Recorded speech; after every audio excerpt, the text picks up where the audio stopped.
आपको डर लग रहा है ना कि आपकी बेटी बड़ी होगी, उसकी शादी होगी तो दहेज देना पड़ेगा, या अगर आपकी बेटी की भूख खराब आ गई तो उससे एलिमनी देनी पड़ेगी।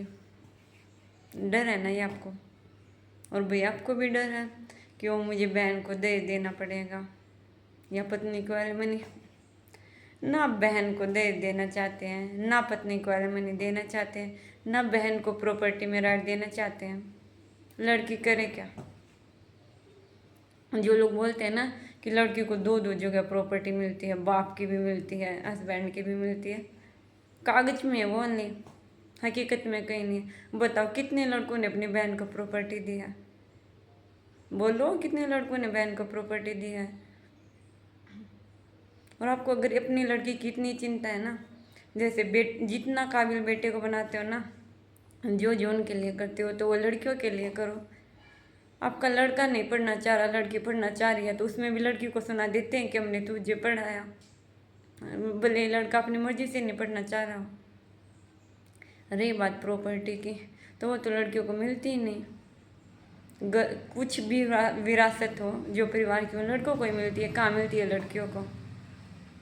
और तुम चाहते हो कि शादी के बाद अगर कोई प्रॉब्लम हो तुम्हारी बीवी को, तो तुम उसे एलिमनी भी ना दो, तो लड़की जाए कहाँ? ना उसको परिवार के अपने जो घर है वहाँ से कुछ मिले, ना ससुराल से कुछ मिले। लड़की क्या करे? बिल्कुल जीरो पे आ जाए, मतलब उसको भी तो बेसिक शुरुआत करने के लिए कुछ चाहिए होगा, या सब कुछ तुम्हारा ही है? इंसान नहीं है क्या लड़की? मतलब कुछ भी कि ना दे देना तुम्हें, ना एलिमनी देनी है। वाह, बेटियों को इक्वली देना शुरू कर दो सब। जिन पेरेंट्स को चिंता है इक्वली नाम कराओ सब बेटियों को, जो जो लड़कों के हैं। नहीं होगी तुम्हें फिक्र, फिर ना कोई एलिमनी की फिक्र होगी, ना दहेज की फिक्र होगी, कोई फिक्र करने की नीड ही नहीं। अगर लड़कियाँ इंडिपेंडेंट होंगी, खुद कर सकती हैं सब,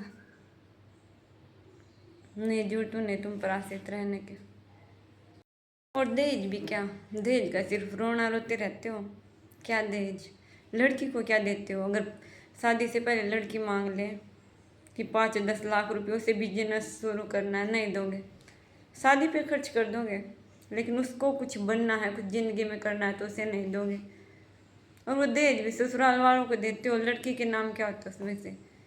वो 5-10 में से लड़की के हिस्से का कितना होता है? ये भी समाज के दिखावे के लिए, क्यों हमने लड़की को इतना दिया, वो इज्जत बनानी है। रियल में लड़की को मिलता है इसमें से भी कुछ नहीं है। और कुछ लोग ऐसे होते हैं जो कमेंट करते हैं कि लड़कियों को दहेज दे तो देते हैं, तो अब प्रॉपर्टी का क्या रह गया? क्या वो दहेज सच में प्रॉपर्टी के इक्वल होता है? कहाँ से आप समझ पाते? दहेज अपराध है जिसे आप खुशी खुशी देते हो समाज में दिखावा करने के लिए। आप खुद अपराध को बढ़ावा देते हो। और एलिमनी एक सुरक्षा है जिस पर आप सबसे ज़्यादा सवाल खड़े करते हो। फ़र्क समझिए, दहेज अपराध है, एलिमनी सुरक्षा है। और एक महत्वपूर्ण बात, एलिमनी सिर्फ लड़कियों को नहीं मिलती है। अगर हस्बैंड ज़्यादा कमा रहा है तो जो वाइफ है उसको मिलेगी, लेकिन अगर वाइफ ज़्यादा कमा रही है तो हस्बैंड को मिलेगी एलिमनी। तो एलिमनी जेंडर न्यूट्रल लो है, ऐसा कुछ नहीं है कि हमेशा वुमेन को मिलती है। तो समझो, अगर इसके बाद भी तुम्हें नहीं समझना है, फिर कोई नहीं समझा सकता। फिर तुम ऐसे रोना रोते रहोगे बस, दहेज का भी और एलिमनी का भी।